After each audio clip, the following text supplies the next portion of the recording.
I've said it once and I'll say it again, the reason why we love this sport is because of the storylines, and they can be found in virtually every part of a league table. The Premier League, for example, had a title race between Man City and Arsenal that went to the final day, Aston Villa getting Champions League for the first time in decades, point reductions for Forest and Everton, and Luton Town winning our hearts. While I'm sure there are more stories for individual clubs, like Klopp leaving Liverpool for example, those were, at least in my opinion, the major talking points of the year. The Bundesliga, on the other hand, had about half the league with storylines.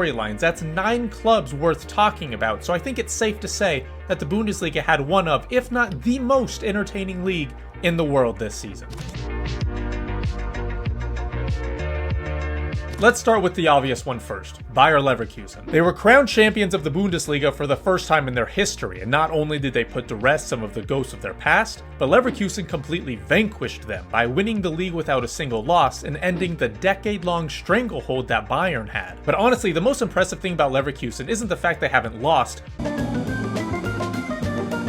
but the ways they haven't lost. I've made a video depicting how Leverkusen refused to lose, talking about the 13 matches that involved a goal past the 85th minute in order to tie or take the lead, thereby keeping them unbeaten. Whether it was Stanisic scoring an equalizer in the 97th minute in 2 separate matches, or Schick scoring multiple late goals to advance his club, Leverkusen deserves to be given the nickname of never losing, and they deserve to be talked about as the story of the season.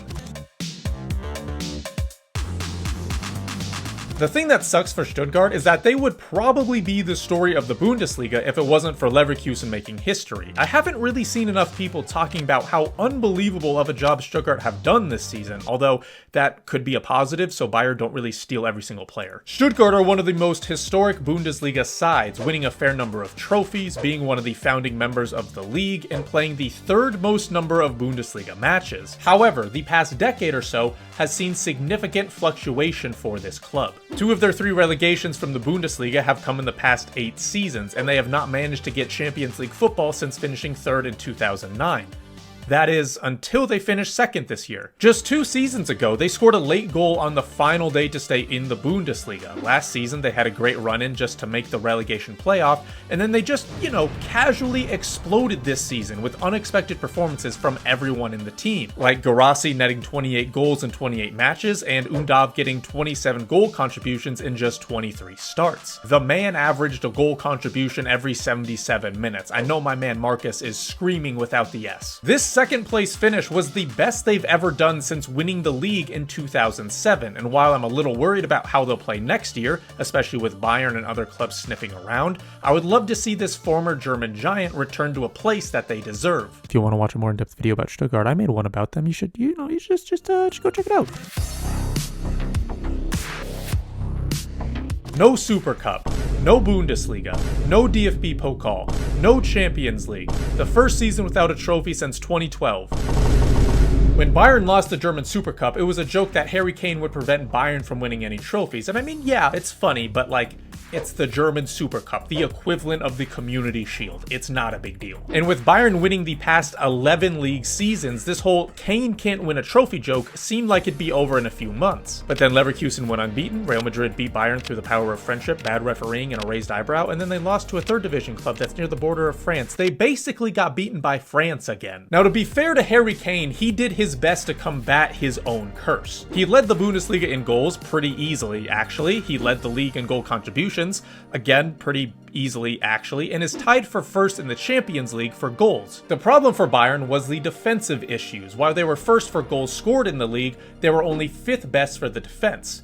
You can't be doing that trying to win a title. Clearly, the Harry Kane curse is too strong for any other record and has no regard for history. This curse prevented Bayern from continuing their Bundesliga dominance. It prevented a trophy for Bayern for the first time since 2012. It helped end Leverkusen's curse of Neverkusen, and even ended Kingsley Coman's record of winning the league every single year since being a professional. Did you guys know that? Coman has won the league every single year since he was 16 years old, across 3 different teams. That's 11 straight titles with 3 different clubs, 11 seasons with at least 1 trophy. And Kane ended that run in his first season. Someone please help this man. Now, the clubs I've mentioned so far were talked about because of their Bundesliga performances, both good and bad. Dortmund, on the other hand, haven't really had a captivating league season. I think they finished in a spot that's not exactly where they want to be, but at least will be somewhat content with. Dortmund haven't won the league since 2012, but have been in the Champions League for most seasons in that time frame, and with the new Champions League format, 5th place is enough to earn them qualification again. So why talk about Dortmund if they've had a relatively boring league season? Oh, you stupid idiots, you bums enjoy not winning the Champions League again? Dortmund have found themselves in the Champions League final, miraculously beating PSG 2-0 in aggregate after PSG has hit the post 6 times in 2 matches, which just, makes me smile saying that out loud. I understand this isn't exactly related to the Bundesliga, but when a German club not named Bayern makes the Champions League final, you gotta talk about them. Dortmund labored their way to the final, making it difficult for themselves at virtually every corner. They started the group stage earning only 1 point from 2 matches, but then ended up getting 10 from the next 4 and topped the group. They had to beat PSV in the second leg to advance to the quarterfinals, and then had to come back from 2-0 and 4-3 down on aggregate against Atletico Madrid to reach the semifinals. And finally, they had to endure a 90-minute onslaught in the second leg to beat PSG, facing over 30 shots in the process. Luckily, PSG's history of being complete failures helped Dortmund make the final, and not only could Dortmund make this season even more magical, but they could send their star boy Marco Reus off in style. Reus and Hummels were in the Dortmund team that lost to Bayern in the 2013 final, so after that disappointment, as well as the collapse in the league last year, I'm sure those two want to rectify the past and end with a bang. So Heidenheim is essentially the Luton Town of the Bundesliga. Similar to Luton Town, they've risen up the ranks of the German league system through incredible tenacity and without a major money injection, like this fraudulent club. At the start of the century, Heidenheim was in the 6th tier of German football. 6th. That's like 5 tiers lower than the 1st. This is a feat that's rarely seen nowadays in the footballing world, and a large reason for this is because of their manager, Frank Schmidt. Not only was he born in Heidenheim, but he also captained his local side during his last few seasons as a player.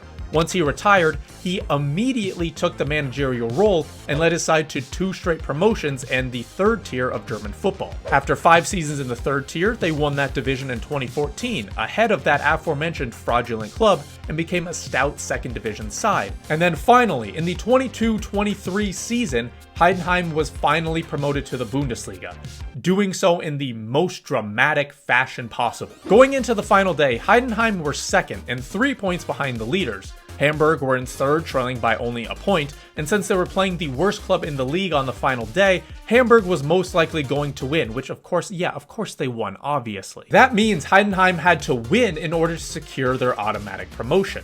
But in the 55th minute, they found themselves 2-0 down, and by the 90th, they had only gotten a single goal back. But then, a penalty in the 93rd minute and a scrappy goal in the 99th meant that they would secure their spot in the Bundesliga for the very first time. Okay, so yes, Heidenheim is basically Luton Town. Did they also get relegated immediately like Luton Town?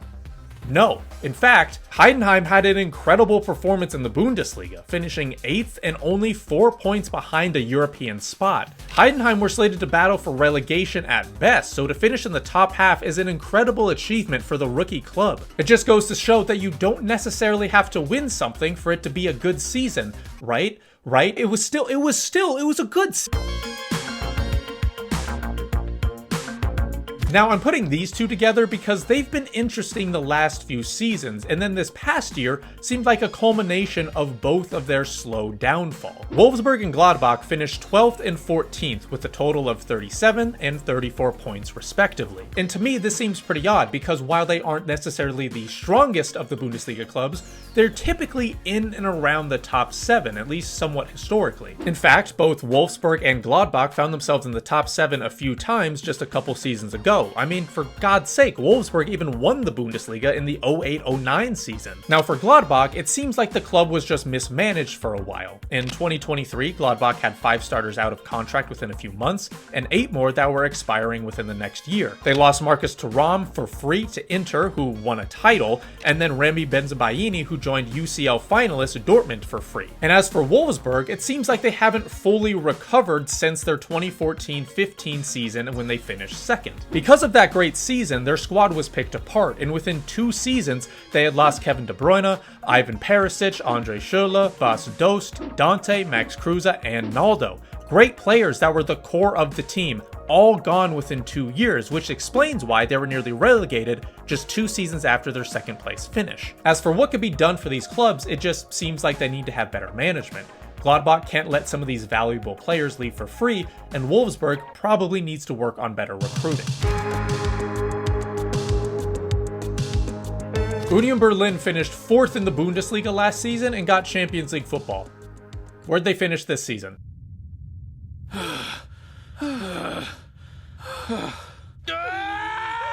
Seriously fucked up. We almost died. It seemed like things were going to go well at first as they started the year with 3 comprehensive wins. But then 16 matches without a win, including 12 straight losses. They literally went winless for 3 months and did not get a single point in September or October. Thankfully, by matchday 27, they turned it around a bit, and while it would be thought of as a disappointment, Union Berlin sat in 12th. But then, not thankfully, I don't know. This is where they decided to replicate their early season form, and they went winless in their next 7 matches. Going into the last day, Champions League participants Union Berlin were sitting in the relegation playoff spot, and could have even dropped to an automatic relegation zone. In order to stay up, they not only had to win, but had to hope that Mainz or Bochum lost as well. Alright, well, Bochum gave them the chance to stay up, and then in the 38th minute, Union Berlin had a chance to take the lead. Now, eventually they did take the lead, fortunately for them, but then going into the last portion of the match, Freiburg equalized. Union Berlin had to score to stay up, and then in the 92nd minute, they got another penalty. All comes down to this. Kevin Volland again turned away. Oh, Harbour! Volland needs to pay Harbour a week's wages. Lastly, we're going to talk about Mainz, a club that was slated for a mid-table finish and has been around mid-table for the past decade. Everything about this club just screams mediocrity at the moment, so why are we talking about them? Well, it's because that they potentially had the most intense relegation survival of the entire year. By matchday 21, Mainz were second to last with only 1 win and the second least amount of goals scored. After matchday 25, they were thumped 8-1 against Bayern Munich and were firmly 17th place, 9 points from safety. Common sense says that it's a guarantee that Mainz are going to be relegated. However, a change in manager a few matches before this embarrassing result seemed to be the catalyst to one of the best relegation escapes. In their last 9 matches, the new manager Bo Henriksen led Mainz to 5 wins, 4 draws, and 0 losses, with wins over other relegation competitors and even Borussia Dortmund. 19 points in 9 matches is literally top 4 form and is comparable to Leicester City's great escape during the 2014-15 season, when they got 22 points in 9 matches to stay up. Mainz's form is equal to about 76 points through 36 matches, meaning they would be around 70 points for a Bundesliga season, putting them in the 4th place spot for this year. If someone watching this is a Mainz fan, can you please explain to me how the manager did this, especially after getting pumped 8-1, because it does not make sense. Now again, these stories are what make the sport so great and why we love it so much. I know the season is practically over, but be on the lookout for insane stories during the summer. Malmo, a Swedish club, is playing Brazilian-style football, the Belgian league will have a wild finish between 3 clubs, and South America has their leagues and cup competitions happening too. Every league has a few different storylines, if you're just willing to look. Or, you know, they could also just have an amazing badge like this 3rd-tier Japanese club that has a bowl of noodles. A bowl of noodles on its badge. Like, that alone is worth following.